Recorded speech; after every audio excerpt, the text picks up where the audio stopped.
Esto es Relatos del Sueño, donde cada palabra es un puente hacia lo mágico.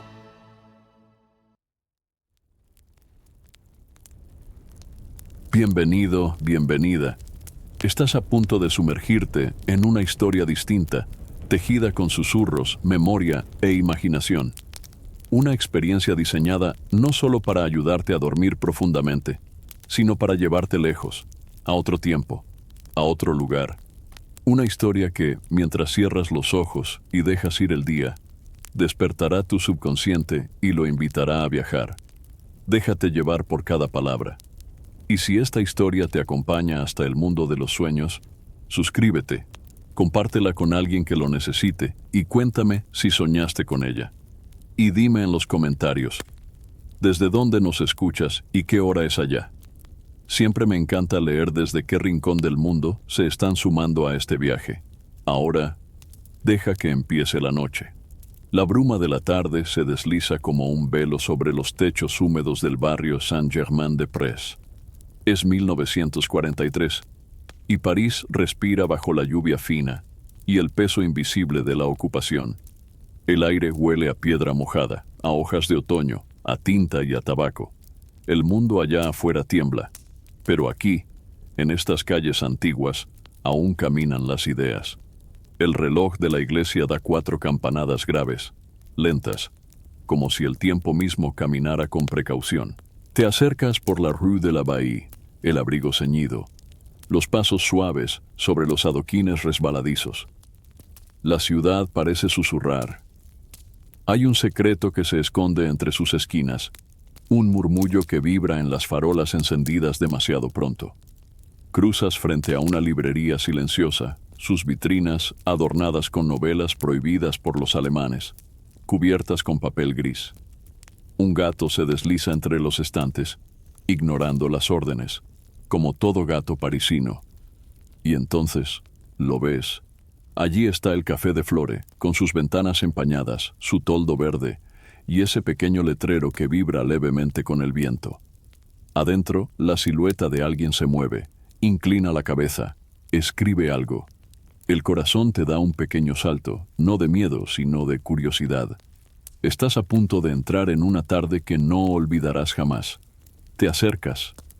El pomo de la puerta está tibio. El café te recibe con un leve murmullo de voces, olor a espresso y a papel. La puerta se cierra suavemente detrás de ti, aislando el murmullo de la ciudad. Aquí dentro, el aire es más denso, como si las palabras quedaran suspendidas entre las volutas de humo que se enroscan hacia el techo. Una campanada más resuena en la distancia, prolongada, grave. La iglesia sigue marcando las 4, como si necesitara recordárselo al tiempo. Pero aquí dentro, el tiempo se disuelve. Los cristales empañados filtran la luz gris del exterior, dándole a todo un tono sepia, como si ya estuvieras dentro de un recuerdo. Las mesas están ocupadas por figuras envueltas en abrigos oscuros, algunas solas, otras en susurros. El café burbujea en las tazas, las cucharillas giran con movimientos lentos y meditativos. Una camarera se desliza como si flotara. Su delantal blanco es casi lo único que brilla en la penumbra suave del local. Te mira apenas, con la familiaridad de quien ya ha visto a muchos llegar con los ojos llenos de pensamiento. Te asignan una mesa cerca de la ventana, justo al lado de una estufa de hierro fundido, que chispea suavemente.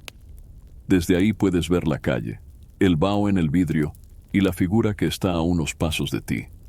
Una mujer de rostro agudo, cuaderno en mano, mirada de fuego. Es Simone de Beauvoir. Está escribiendo, subrayando, tachando, como si el mundo entero necesitara ser reescrito desde ese cuaderno. Del otro lado de la mesa, un hombre con gafas redondas y una pipa encendida entre los dedos. Jean-Paul Sartre. Está hablando con ella sin mirarla, como si ambos pudieran leerse los pensamientos. Te han dicho que aquí se reúnen todos, los que no se rinden, los que piensan incluso cuando todo parece en ruinas. Y justo ahora, tú también estás aquí. Te quitas el abrigo. Un camarero te ofrece café, lo aceptas, la tarde continúa. Mientras esperas tu café, los sonidos se mezclan como una sinfonía tenue. Cucharas que tocan porcelana, páginas que se vuelven, una risa suave que viene desde el rincón más alejado del salón. Afuera, la bruma no se ha disuelto. Sigue abrazando la calle como un susurro frío, como si quisiera entrar también y escuchar. Simón alza la mirada un instante y observa la puerta, como si esperara a alguien más. Sartre no parece notar nada. Él habla de libertad, de responsabilidad, de cómo la existencia precede a la esencia, aunque sus palabras fluyen con naturalidad, como si no las pensara, solo las dejara caer, una tras otra, desde el borde de su mente hacia el mantel blanco. Los pasos que se escuchan ahora sobre los adoquines mojados no son los tuyos. Vienen de fuera, lentos, decididos. La puerta del café se entreabre de nuevo. El viento se cuela, junto con un aroma distinto. Cuero, papel viejo, tabaco seco. Es Albert Camus. Un sombrero oscuro le cubre parte del rostro que aún tiene rastros del polvo de Argelia. Su mirada es densa, de esas que no se conforman con la superficie de las cosas. Al entrar, no dice nada. Solo asiente levemente, con una melancolía elegante, y se sienta sin esperar invitación. El grupo no necesita formalidades. Se conocen, se reconocen. Son parte del mismo río subterráneo que corre bajo la historia. Tu café llega, está humeante. El primer sorbo es fuerte, amargo, pero reconfortante. Y tú, que viniste como quien tropieza con una escena antigua, empiezas a sentir que eres parte de ella. Una palabra pronunciada suavemente flota en el aire. Absurdo. Todos asienten, sin necesidad de explicaciones. La conversación empieza a tomar forma. Y tú escuchas. Un leve cling. El sonido del timbre metálico de la puerta se repite, una vez más, marcando la llegada de otro visitante. El café de Flore parece tener su propio pulso, una cadencia que late con cada entrada y salida, como si el lugar respirara. Camus acomoda su abrigo con gesto lento.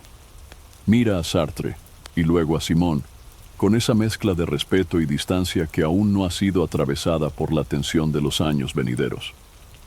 En esta tarde aún son cómplices de algo más grande, la necesidad de pensar, de resistir, de escribir. Simón anota algo más en su cuaderno. Una frase te alcanza, flotando desde su voz suave.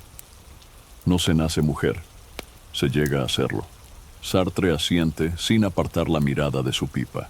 Hay una complicidad silenciosa entre ellos, más allá de las palabras. Tú los observas, pero no como quien mira una obra de teatro. Estás dentro de la escena, parte del aire que se mueve entre ellos, del calor que emana la conversación. Desde la barra, el camarero cambia el disco del fonógrafo, un leve chasquido, una aguja que se acomoda, y entonces suena Edith Piaf. Su voz rasgada acaricia el ambiente como si cantara desde otro mundo, o desde el fondo del alma de París. Te recuestas apenas en tu silla. Todo está exactamente como debe estar. El timbre vuelve a sonar. Una mujer joven entra con libros bajo el brazo. Lleva gafas y el cabello recogido con descuido. Reconoces en sus gestos una urgencia suave, la misma que tú traías al llegar. Mira alrededor buscando una mesa libre. Simone la llama con un gesto breve y firme. La tarde continúa como un suspiro largo. Fuera, la niebla se ha vuelto más espesa, casi líquida.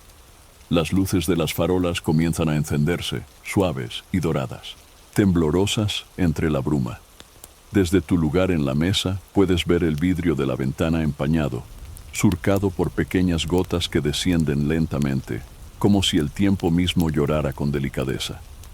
Del otro lado del cristal, figuras se mueven entre la niebla. Rostros borrosos, sombreros que apenas se distinguen, pasos apresurados. Son hombres y mujeres de una ciudad que sobrevive, que resiste en silencio, con los hombros cargados de secretos. Dentro del café, sin embargo, el mundo parece a salvo. Las voces siguen, las ideas fluyen, y el calor del lugar, aunque tenue, se mantiene como una llama firme en medio de la tormenta. Simón conversa ahora con la joven recién llegada. Le pregunta su nombre. Le habla de lecturas, de clases, de escritura. La joven asiente, sonríe tímidamente, y tú puedes ver en sus ojos el brillo de quien ha encontrado un faro. Tal vez algún día también será escritora. Tal vez esta tarde le cambiará la vida. Sartre se inclina hacia Camus y empiezan a hablar del absurdo, pero no en tono de debate, más bien como quien intenta descifrar un sueño. ¿Qué sentido tiene resistir, escribir, pensar, cuando todo se desmorona? Y sin embargo, ahí están, en ese pequeño café, pensando. El camarero reaparece, recoge una taza vacía, sirve otra con gesto elegante. Todo ocurre con una quietud ritual. Cada movimiento es suave, como si no quisiera perturbar la trama invisible que se teje en el aire. Simón ha dejado de escribir por un momento. Apoya el cuaderno sobre la mesa, cierra los ojos brevemente, como si buscara en su interior una palabra que aún no ha nacido. El lápiz descansa entre sus dedos delgados, con la precisión de quien ha escrito ya cientos de páginas. Pero aún siente que todo está por empezar. Sus gestos son pausados, pero firmes. Tiene esa presencia que no exige atención, simplemente la convoca. Y tú, desde tu sitio, observas con una mezcla de admiración y calma. No estás aquí para interrumpir, sino para habitar, y ella lo permite. Sartre se ha inclinado hacia adelante. Dice algo en voz baja, algo que solo ella entiende. Ella no responde con palabras, solo sonríe, y con un leve gesto de su mano, da a entender que ya lo sabía, que siempre lo ha sabido. La joven de los libros la escucha con los ojos muy abiertos. Simón le habla de lecturas clandestinas, de textos que deben circular en voz baja, de la necesidad de pensar por cuenta propia. Le habla también de las mujeres, no como víctimas, sino como constructoras. Cada palabra que pronuncia es como una semilla lanzada al viento. Y tú sabes que algunas de esas semillas caerán también dentro de ti. El cuaderno se abre otra vez. Simón anota una línea nueva. Tú no alcanzas a leerla, pero sientes que tiene peso. Una frase que quedará suspendida en algún libro, en algún futuro que tú aún no has vivido. Afuera pasa un carro tirado por caballos. Las ruedas levantan un poco de agua de lluvia. El mundo sigue girando, pero aquí el tiempo se ha vuelto redondo, suave, como una espiral que envuelve y abriga. La pipa de Sartre humea con un ritmo constante. Cada bocanada parece parte de su respiración, como si el tabaco fuera no solo una costumbre, sino una extensión de su pensamiento. Él no fuma por hábito. Fuma como quien medita, como quien sopla ideas al aire para ver cómo se disuelven. La luz tenue de la lámpara sobre la mesa ilumina su frente arrugada, sus gafas redondas, su boca apenas torcida. Observa a Camus mientras éste habla, pero en su mente hay al menos 3 conversaciones paralelas ocurriendo al mismo tiempo. Y lo sabes, se siente. Sartre toma la palabra. Habla de la angustia, del hombre lanzado al mundo sin instrucciones, sin mapa, sin propósito que no sea el que él mismo elija. Y lo dice sin dramatismo. Lo dice como quien afirma que el agua moja, que el fuego quema. Camus no lo interrumpe. Escucha con el rostro en sombra, el mentón apoyado en la mano. Simón sigue escribiendo, sin dejar de oír. La joven, casi sin pestañear, absorbe cada palabra como si fuera un secreto. Y tú sientes que algo empieza a encajar dentro de ti. Una idea, tal vez, o una sensación que no necesita nombre. La pipa de Sartre vuelve a brillar con un leve destello rojo. El humo se eleva, formando espirales lentas. Por un momento crees ver en ellas figuras. Un hombre caminando, una puerta abierta, una estrella lejana. El camarero se acerca a recargar las tazas.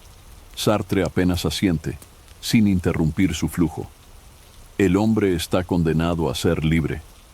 Dice entonces casi como un susurro. Nadie responde. La conversación ya no es lineal. Fluye como un río de aguas múltiples, donde cada voz se entrelaza, se superpone, se detiene y vuelve a empezar. No hay necesidad de elevar el tono. Aquí, Las ideas no se imponen, se presentan, se desnudan, se transforman. Sartre lanza una afirmación. Camus la observa desde otro ángulo. Simón la toma, la gira, la completa. La joven escucha, asiente, pregunta con delicadeza. ¿Y tú? Sigues inmerso, como si cada frase tejiera un puente invisible hacia dentro de ti mismo. Las voces no son monótonas. Tienen ritmo, pausas, silencios que valen más que muchas palabras. Alguien menciona a Hegel, otro recuerda a Heidegger, y entonces aparece Kierkegaard como una sombra elegante entre las tazas de café. Las discusiones son profundas, sí, pero también tienen algo de juego, de danza intelectual. No buscan vencer, sino revelar. Simón ríe de pronto, una risa breve, cálida, como una flor abriéndose en medio del gris. Camus sonríe también, como si esa risa contuviera algo que el mundo necesita.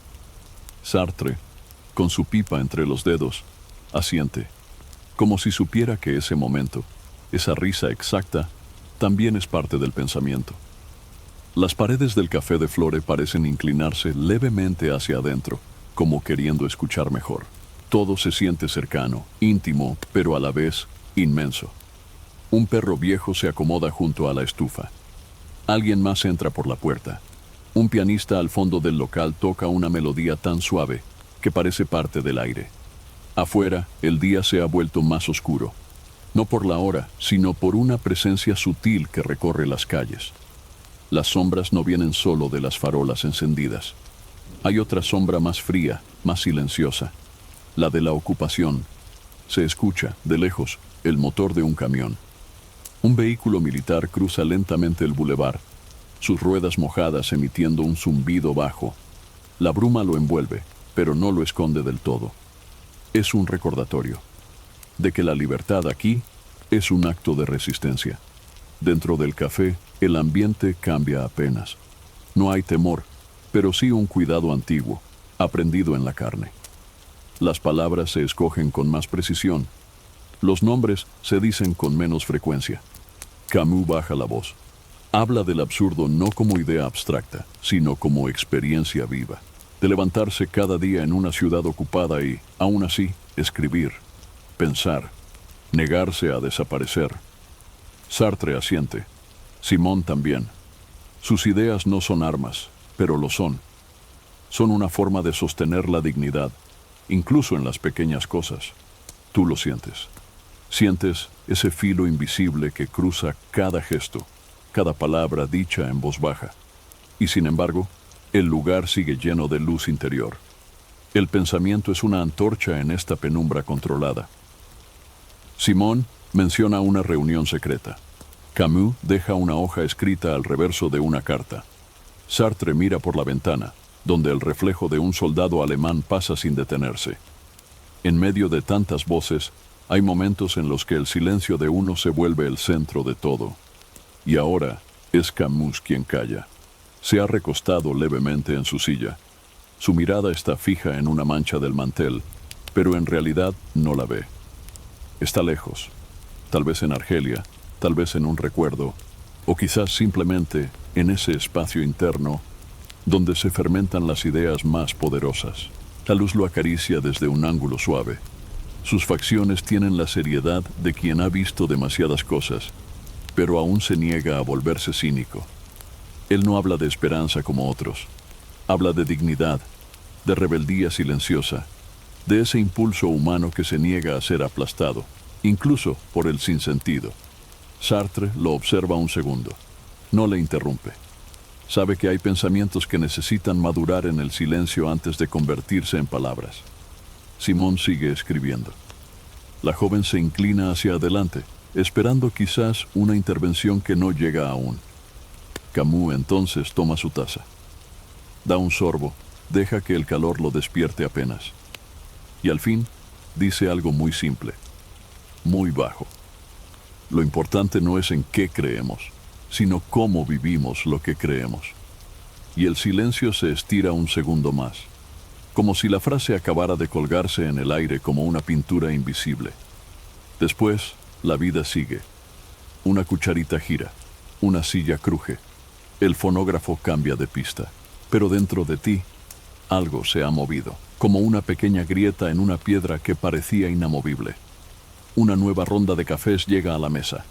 El aroma se levanta como una nube tibia que envuelve las palabras, suaviza los pensamientos y aligera incluso el peso de lo que aún no ha sido dicho.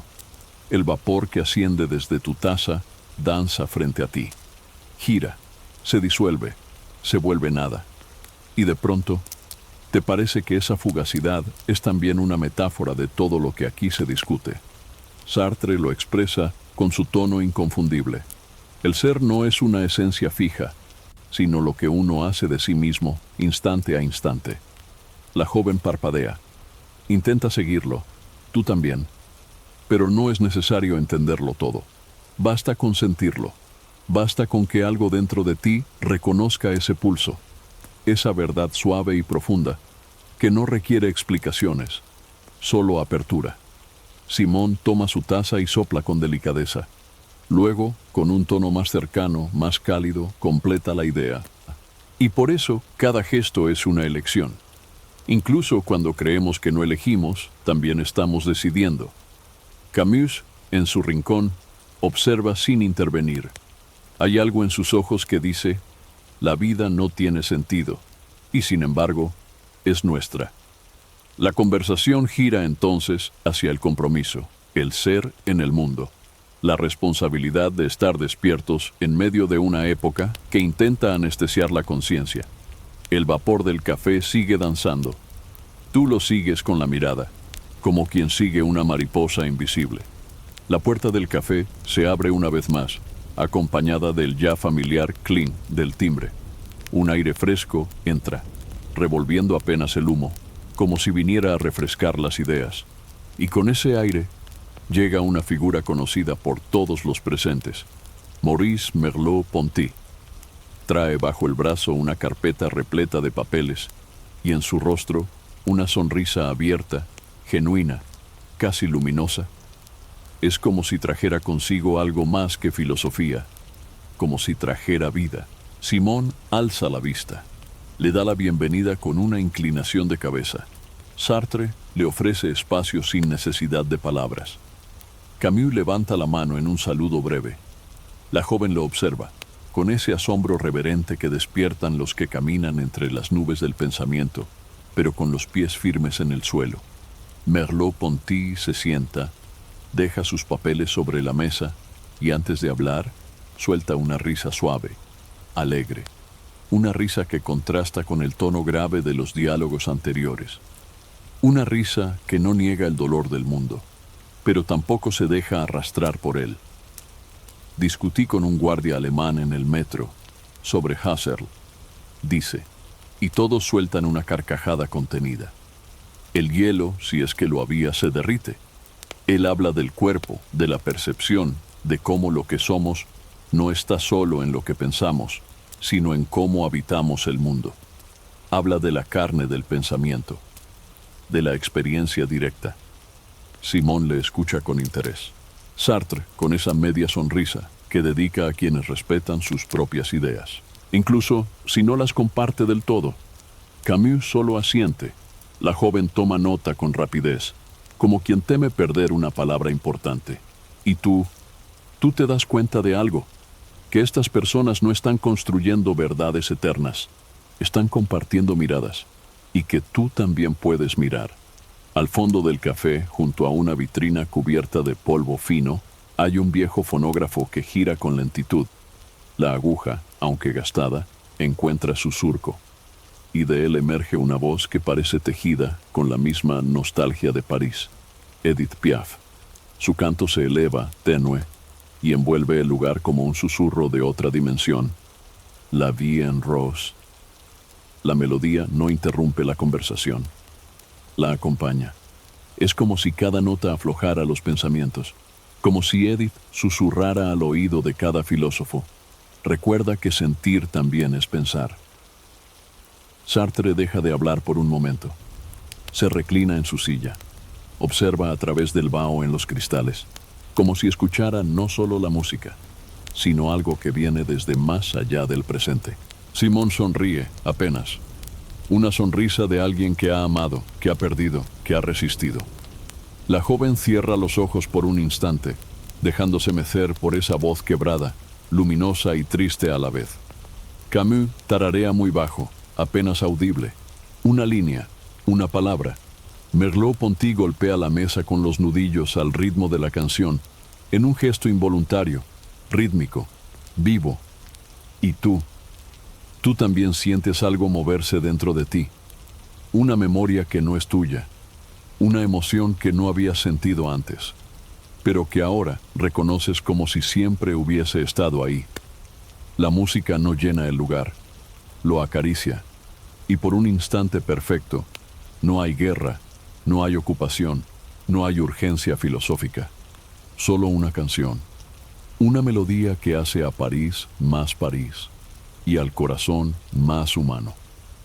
La mesa, ahora ligeramente más desordenada, cuenta su propia historia.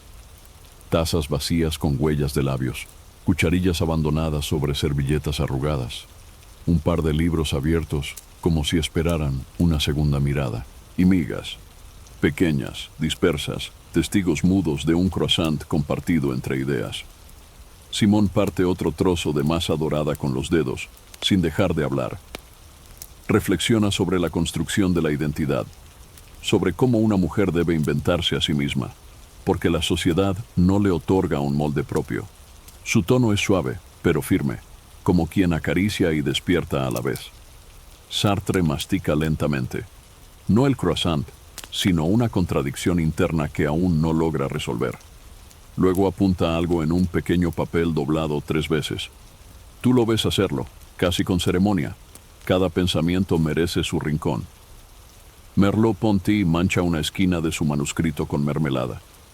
No se disculpa, se ríe y dice, como al pasar, incluso en lo más trivial, hay fenomenología. Todos se ríen, aunque saben que no está bromeando del todo. Camus, mientras tanto, juega con las migas. Las empuja en círculos con la yema de los dedos, sin darse cuenta. Quizás recordando algo. Quizás buscando orden en lo diminuto. La joven escribe. Sus notas ya no son citas textuales. Son pensamientos propios, germinando en su cuaderno, entre las migas, el café frío y la música que aún flota en el aire.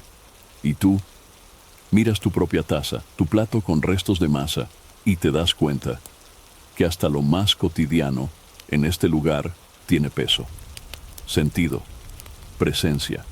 Las voces se han vuelto más intensas, aunque sin perder la calma. Una energía distinta vibra ahora en la mesa, como si el tema que emerge no pudiera tratarse a media voz. La libertad. Palabra vasta, palabra viva. Sartre toma la iniciativa, como tantas veces. Afirma, con la contundencia de quien ha masticado esa idea durante años, que la libertad no es un privilegio, sino una condena, que el ser humano está arrojado al mundo y obligado a decidir, incluso cuando preferiría no hacerlo. No podemos no elegir, dice con firmeza, y el humo de su pipa parece subrayar cada sílaba. La joven lo escucha con los ojos encendidos. Simón interviene, matiza, amplía. La libertad también es situada, no es la misma para todos. Las condiciones nos atraviesan, pero aún así, decidimos. Su voz no confronta, ilumina. Camus toma su turno. Lo hace con lentitud, como quien elige cada palabra como una piedra que construye un puente. Y sin embargo, elegir no salva. Puede ser también dolor. Ser libre es cargar con el peso del absurdo y vivir con eso sin huir. La tensión es leve, pero real. No hay conflicto, sino contraste. La libertad se presenta como un misterio compartido y cada uno la acaricia desde su ángulo.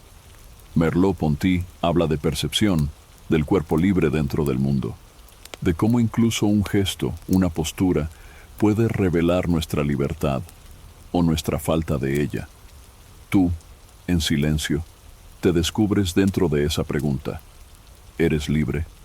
¿O solo crees serlo? Una cucharilla cae al suelo. Nadie se agacha. El pensamiento sigue, fluye. El aire en el café se ha vuelto más denso. La tarde va cediendo a la noche, y con ella las sombras dentro del local se alargan. Se deslizan por las paredes como recuerdos que no quieren irse. Sartre busca en su bolsillo y saca un encendedor. No uno cualquiera, uno metálico, con un grabado tenue y unas letras en alemán. Un recuerdo tal vez de algún encuentro con un soldado, o de una historia que prefiere no contar. Lo enciende. La llama se alza por un segundo, reflejándose en sus gafas redondas, proyectando una luz breve sobre las notas de Simone. Nadie dice nada, pero todos lo han visto. La tensión flota, sin volverse amenaza. Es apenas un recordatorio de que incluso en este refugio de pensamiento, el mundo real siempre encuentra una grieta por donde entrar. Simone no lo mira.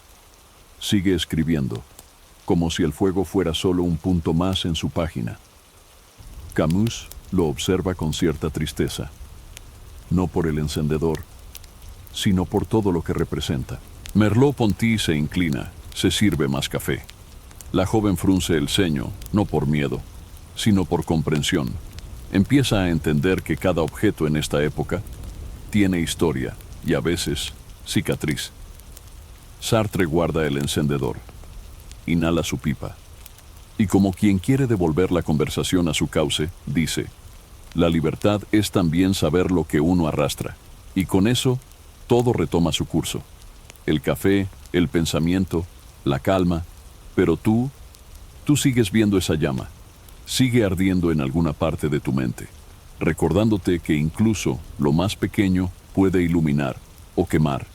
La mesa ya está sembrada de papeles, algunos doblados, otros manchados de café, otros con esquinas arrugadas. Pero hay uno en especial, más cuidado, colocado con atención junto al cuaderno de Simone. Un manuscrito. Camus lo abre. Es suyo. Un borrador aún sin título, sin destino. Tú alcanzas a ver las primeras líneas, escritas a máquina, con correcciones hechas a mano. La tinta aún fresca en ciertos trazos. Estoy intentando capturar el momento exacto en que el hombre se da cuenta de que el mundo no le responde, dice, sin mirar a nadie en particular.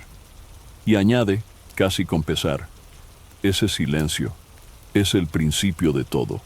Simone toma el manuscrito con cuidado, lee un párrafo, y con una pequeña pluma fuente, escribe una nota al margen, una sola línea, breve, afilada, certera. Sartre observa desde su esquina, no interviene, respeta ese momento como si fuera un ritual sagrado. Merleau-Ponty también se acerca, se acomoda las gafas, toma el manuscrito, lee en voz baja y deja otra nota, esta vez al final de la página. Un pensamiento complementario, una pregunta abierta. La joven, tímida, pregunta si puede leer. Simone asiente. Ella toma el papel, lo sujeta como quien sostiene una flor rara y comienza a leer con los labios apenas moviéndose. Tú no ves lo que escribe, pero lo sientes. Sientes que esas notas, esos márgenes, son tan importantes como el texto mismo. Aquí, escribir no es una declaración, es un diálogo, una conversación infinita entre mentes que no compiten, sino que se nutren. La noche ya se ha asentado por completo sobre París. Detrás del cristal empañado, las luces de la calle titilan como luciérnagas atrapadas. Dentro del café, el ambiente se ha suavizado aún más, como si todo se moviera en cámara lenta. La conversación ha bajado su ritmo, no porque haya terminado, sino porque ha alcanzado ese punto en el que las palabras ya no necesitan alzarse. Ahora se deslizan, con la delicadeza de una caricia mental. Simone se inclina hacia la joven. Le dice algo en voz baja, algo que tú no escuchas del todo, pero que reconoces en la expresión de ella. Es una promesa, no de futuro brillante, sino de camino abierto, de pensamientos sin límites, de que, a pesar del miedo y la oscuridad, hay lugar para una voz más. La joven asiente, con lágrimas contenidas, no de tristeza, sino de descubrimiento, de sentir que, por primera vez, su lugar en el mundo no está afuera, sino aquí, entre las palabras, entre las ideas. Camus observa la escena con ternura. Sartre enciende su pipa sin decir nada. Merleau-Ponty toma otro papel y dibuja una figura, una espiral, como si también él sintiera que algo acaba de nacer. Tú no conoces los detalles de esa promesa, pero la reconoces igual, porque de algún modo también es para ti. No hay grandes gestos, ni juramentos solemnes, solo una semilla depositada en el silencio, una verdad susurrada entre dos mentes que se encuentran, un reloj discreto, colgado sobre una repisa de libros, marca la hora con dos campanadas suaves. Es tarde, demasiado tarde, y todos lo saben. El toque de queda impuesto por la ocupación está cerca. Las calles deben vaciarse, las luces deben apagarse. El silencio debe imponerse, no como paz, sino como orden forzado. Sartre da el último sorbo a su café. Mira la taza como si leyera en ella el destino. Luego la deja sobre el platillo, con un gesto contenido pero definitivo. Simón cierra su cuaderno. Lo hace con una lentitud reverente, como si sellara un capítulo que no podrá repetirse. Sus dedos descansan un instante sobre la tapa, y luego los retira, como si dejaran algo escrito que no necesita palabras. Camus se pone de pie primero, recoge su abrigo, se ajusta el cuello, mira a los demás, y aunque no dice adiós, su mirada es una despedida. Merleau-Ponty se levanta también, guarda los papeles, todos menos uno. Ese lo deja sobre la mesa, un pensamiento inconcluso, tal vez para retomarlo mañana, o para que lo lea el próximo que se siente en su lugar. La joven se despide con una pequeña reverencia. No es sumisión, es gratitud. ¿Y tú? Tú das tu último sorbo. El café ya está frío, pero sigue teniendo ese sabor a verdad y noche que lo hace eterno. El camarero empieza a apagar las lámparas, una a una, como estrellas que se despiden. La música ha cesado. Solo queda el eco de una voz, o quizás solo el murmullo de tu propio pensamiento. Todos se levantan, los abrigos se cierran, las puertas se abren, y afuera París espera, callada, densa, vigilante. Las calles de París están vacías. El eco de los pasos sobre los adoquines suena más profundo que antes, como si cada pisada abriera un espacio en el tiempo. La ciudad entera parece contener el aliento. Caminas junto al grupo, en silencio. No hace falta hablar. La conversación continúa en lo no dicho, en lo compartido, en lo sentido. Camus se despide primero, tomando una calle lateral. No se vuelve, pero levanta la mano, y basta. Merleau-Ponty cruza el boulevard en dirección opuesta. Su figura se va desdibujando entre la niebla. Sartre y Simón caminan un poco más contigo. Sus sombras se alargan bajo la luz dorada de una farola antigua. Y entonces, sin previo aviso, se detienen. Simón te mira, su rostro sereno, sabio, y dice apenas, recuerda que pensar también es una forma de amar. Sartre asiente, en silencio. Sus gafas reflejan una última luz. Luego giran, se alejan. Y tú quedas solo, pero no vacío. Lleno de algo que no sabes nombrar, pero que ahora vive en ti. Cruzas un puente de piedra sobre el Sena. El agua fluye oscura y suave bajo tus pies. El río lleva consigo las luces de la ciudad, reflejos temblorosos, como sueños flotando en la superficie. Detrás de ti, el café de Flores se ha cerrado ya. Sus ventanas oscuras guardan la memoria de la tarde, susurros atrapados en el aire. Y frente a ti, París duerme. El mundo duerme. Tú también comienzas a cerrar los ojos, no porque se acabe la historia, sino porque ahora le pertenece a tu subconsciente, a tus sueños. Respiras lento, muy lento, y mientras el silencio cubre el Sena, tú también te desvaneces, como una idea suave, en la noche,